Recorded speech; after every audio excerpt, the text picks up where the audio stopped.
Hey everyone, Rua here. Okay, I've been meaning to share this video for a while, but out of respect for the kind of justified concerns of many of my in-game friends, I've put off doing it. I even had a video narrated, edited and ready to go a few months back, but I just didn't go with it in the end. No longer though, the cat's out the bag now. In this video, I'll be going over a better way to get capacity points and job points rather than just pack out the gates camps and turn them into Thunderdome. Chances are this was probably you during the recent CP campaign. You'd struggle to find a camp for the group you just spent ages forming and ultimately walk away resigned to the slog in the next go round. This has been a given on a populated server like Asura for a while now, and it does get better when a CP campaign ends, but what if I told you there was a way to get similar, if not better CP, even outside a CP campaign if you just go off the beaten track? This is how the following alternative was found to begin with. So fed up were I and some of my friends of being camped out of the known CP camps in the gates, by increasing numbers of CP selling bots as well, that we just hit the bricks and went exploring. Soon enough we stumbled across this, and ever since, we really haven't gone back. Before we get into it, I need to give you a slight heads up. The camps you're about to see are considerably higher level than the Apex camps found in the Gates areas and in Outer Rakaznar, with some of the Apex monsters here being beyond level 140. The gear and support requirements can be very tough for newer players, but for those who can handle it, it'll really pay off. That's a good opportunity to bring up your other requirements before considering these camps. I advise that you do not attempt this as a melee job until you have roughly 1,000 job points, enough to get a few attribute job gifts on the board, as well as get your capacity points bonuses.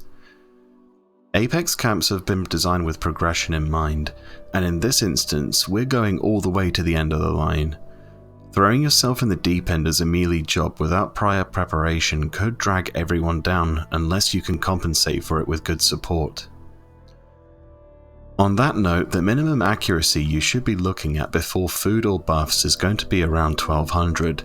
You'll see why that's necessary when you see the accuracy requirements of the targets later on. With that out the way, let me show you how to get to where these camps are. The destination is Rakaznar Inner Court, but taking the home point you'd usually take to get to Sinister Rain is actually taking the longest route possible. There is a much quicker route starting at Moramar Basalt Fields No. 5 Bivouac. When there, summon a mount and head northeast until you find a small formation of crystals poking out of the ground. Examining these will give you the teleport option to Mo Gates. Accept the teleport and zone over. You do need the Wildskeeper Reef clear in this area to get access to this teleport option. At least I think it's this area. Makes sense for it to be, it's honestly been a while.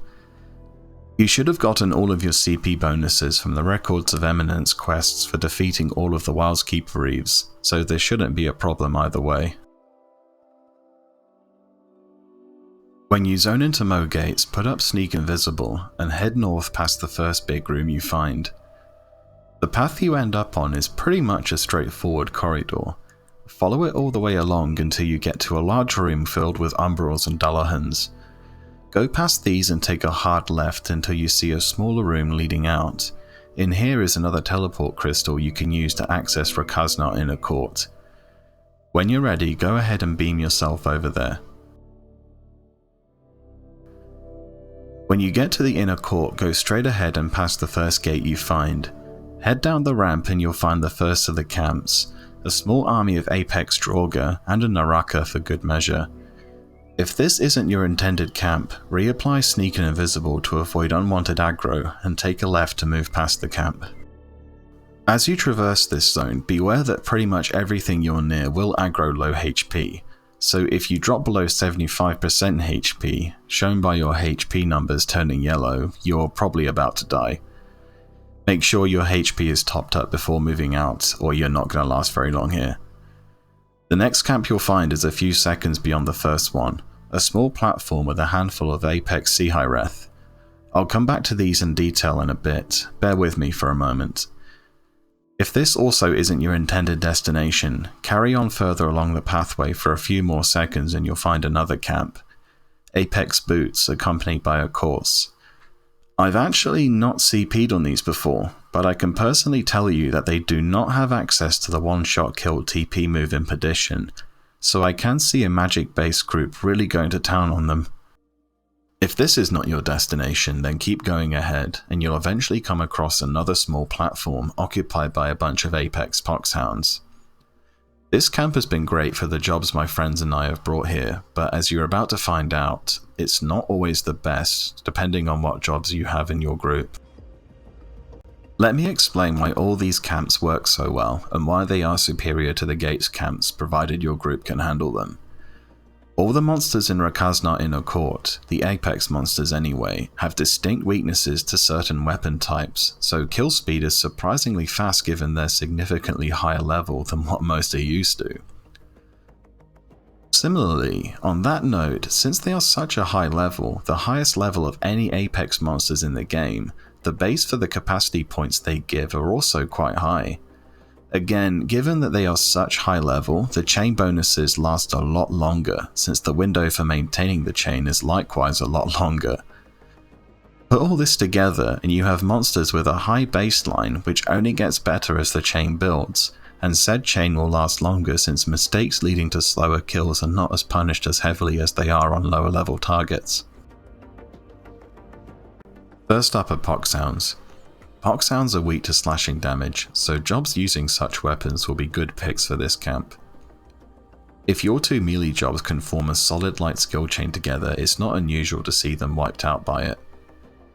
I've seen all manner of jobs at Poxhounds since they don't have any resistances against other weapon types, but if you have a job with slashing damage, try make them the skill chain closer, or otherwise solo their own Poxhounds to maintain the chain. This sounds pretty hilarious to some, but really, a paladin geared for damage output is seriously one of the best jobs you can bring for this camp. I'm not joking around. Let me explain why. Paladin has access to the same non-JSE gear warriors and Dark Knights also use, with the exception of Argosy, and it also has access to really good sword and greatsword weapon skills, meaning it's great for linking skill chains with. Finally, and here's the really smart bit, Poxhounds, hell, every Apex monster in this part of the Inner Court is undead, so Holy Circle will give everyone it affects a straight up 17% damage dealt bonus against everything you CP on. Paladin itself can push this further by using the Founder's Breastplate in weapon skill sets, which converts half the Paladin's undead killer trait value to additional damage dealt. It's frankly amazing to see Paladin hitting so hard. Feels oddly good though. There are some things to watch out for though. Poxhounds have access to Howling, which puts a pretty noticeable paralyze on your group, so make sure you have bar spells and maybe even Ice Carols stacked to counter it, as a string of paralyzed procs could prematurely end your capacity chain. Poxhounds being undead also aggro people who drop below 75% HP, so be ready with crowd control. They also hit pretty hard being warrior type monsters themselves, so a double attack critical hit could cause some pretty major damage. Don't get too reckless with abilities like Berserk and especially Last Resort. If you use them, then adjust your TP set so you suddenly don't drop dead from being overwhelmed. So overall, Poxhounds are great for CP if you have a group with quality players. I know you won't always get this from a shout group, so consider gathering people from your link shell to make up the bulk of the party and fill any remaining slots with people you find. You might just make some good friends in the process. The camp doesn't discriminate against any particular melee job, but those with slashing damage will pull ahead, so make them the skill chain closer if you can. The camp is also really tough on your bard, who should be pulling unless you're camped in the center of the platform. If your bard wants a break, which is likely in my personal experience, it does take a lot out of you, then consider taking a break after every hour or so to let them breathe a bit. With the CP campaign active, you're looking at 500 job points per every hour and a half. That's my record anyway. Even without a campaign, you can get this. Just use Corsair's roll over Chaos roll until the chain climbs a bit, then swap Corsair's roll back out for Chaos roll. Going back to the Sea High refs, you'll find another really good camp, comparable to Poxhounds I found. These corpse lights are pretty much the all-inclusive target for melee jobs. They have no weaknesses against certain weapons, but also have no resistances either. However, being black mages, they often stop to cast spells, and they have very low HP, defense, and evasion, meaning they're really squishy targets. This also means you don't actually need a whole lot of support to cap Pedif on them. Just a Bard and one of Geomancer or Corsair will probably do it. Better yet, Sea High refs don't have TP moves, so the danger Poxhounds pose with their sudden spike damage isn't going to be an issue here, but you do need to watch out for a few different things. Being black mages, these things have a really annoying habit of casting ice spikes shortly after they respawn, so either crank up your ice resistance to avoid the paralyze, or otherwise stop them from casting it to begin with.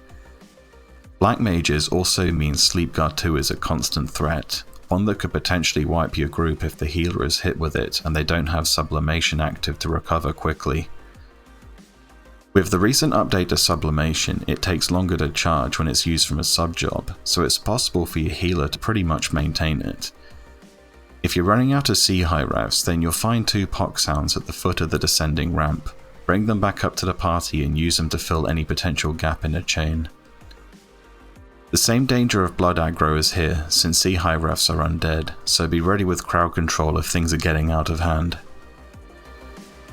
In conclusion, these are a solid choice if Poxhounds are taken, and could even be better if you have the means for negating ice spikes and Sleepguard.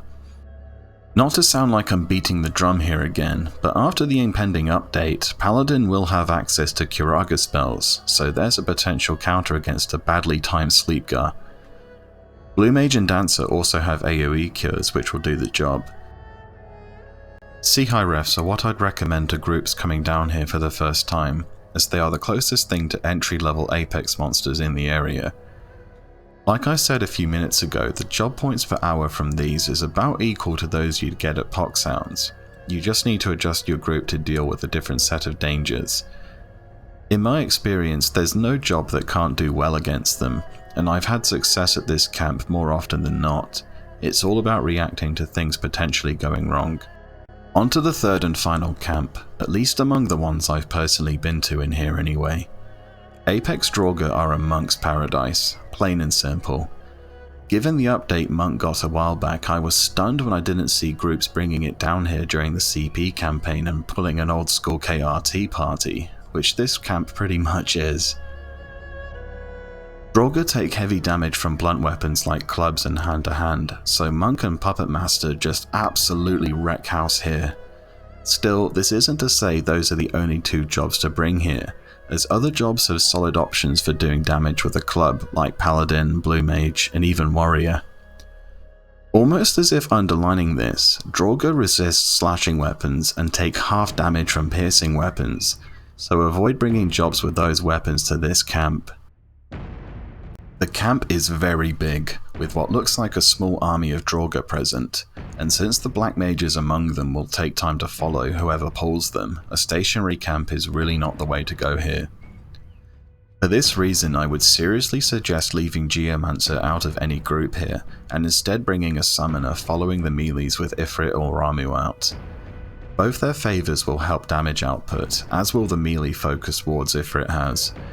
Flaming Crush and Volt Strike are also devastating light skill chain closers, and both are blunt. Just make sure you're using the right one to close off a Shijin Spiral or Victory Smite. I've seen a summoner do very well at this camp, admittedly much to my pleasant surprise. Because the camp is mobile and the party members could be separated, White Mage is not the optimal healer here. It's doable for sure, don't get me wrong, but Scholar will do a lot better, since Accession buffs and regen, and Brava as well when it's active, will easily keep everyone going despite the potential distance between the members. Like the other camps, Draugar have their own set of problems. Starting with the obvious is the fact that there's a Naraka wandering around the camp. Many would understandably see the imposing figure of a Naraka and immediately give this camp a hard pass, but really, it's not that dangerous as long as it's handled properly. As and when the Naraka aggros, put your monk to work on it. Open with Penance to cripple TP gain, and unload a light skill chain starting with Shijin Spiral to further stymie its TP gain. If you get a critical hit on one of the 2 victory smites, then chances are the Naraka is going down before it even gets a TP move off. Another thing to watch for is the sheer number of Draugar which will aggro as soon as someone drops into blood aggro range. Crowd control is again essential here, but given the bonkers kill speed, odds are the Draugar aren't lasting long enough to be a problem. I'd still be ready though. The last thing to watch out for is that the Draugar using daggers are thieves, and therefore they have a lot of evasion, and I mean a lot. Almost 200 more than the Black Mages and the Dark Knights among them. Monks should save focus for them if they find themselves auto-targeting one, as the accuracy bonus will be good enough to quickly take them out. Apex Draugar have the potential to be the best CP camp in the game if the right setup is brought to it. That's not hyperbole either. Even outside a CP campaign this is possible in my experience. Just follow the same pattern as you would with Poxhounds, starting with Corsair's roll when the chain is low, then swapping it out for Chaos roll when you reach chain 10. The main problem with this camp is that it's pretty unforgiving of the melee jobs brought to it. You either bring blunt based damage or you move on. The damage penalty is just too steep. The Naraka can also be dangerous if it's not dealt with promptly and properly, and the threat of blood aggro causing a wipe is greater here than any other camp due to the sheer number of Draugar which will Zerg rush your group if you're not careful. Overall, this camp is the best in the area as long as you can make it work. The fact it's an outrageous amount of fun only adds to its appeal. Before I close out this video, perhaps you can all brainstorm in the comments section with regards to what you're about to see. Further along from the Poxhound camp there's a teleporter which takes you to 2 more CP camps. The first contains several high-level Apex bats, higher than the ones in Dogates, so the same rules for the other camps in here will also apply on these. The only problem here is that there's Umbrals on the outside of the camp. How do we deal with them? Umbrals rank up there pretty high on the scale of things you don't want to feed TP to. They take half damage from all weapon types but take double damage from fire, light, wind, and earth elemental attacks. My first thought was letting a red mage with a solid Lotus and Seraph Blade set deal with them, while a job with piercing damage takes out the bats and the vampire in the middle.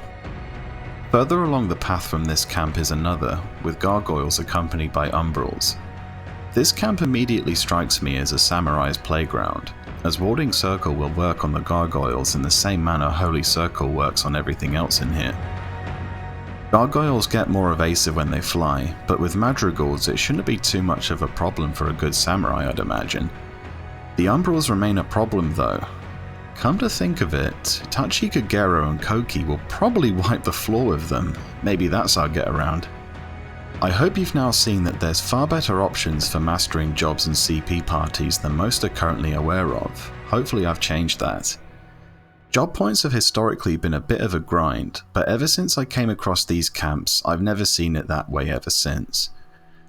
I hope you got something useful out of this video, and I'll see you all next time for the version update editorial.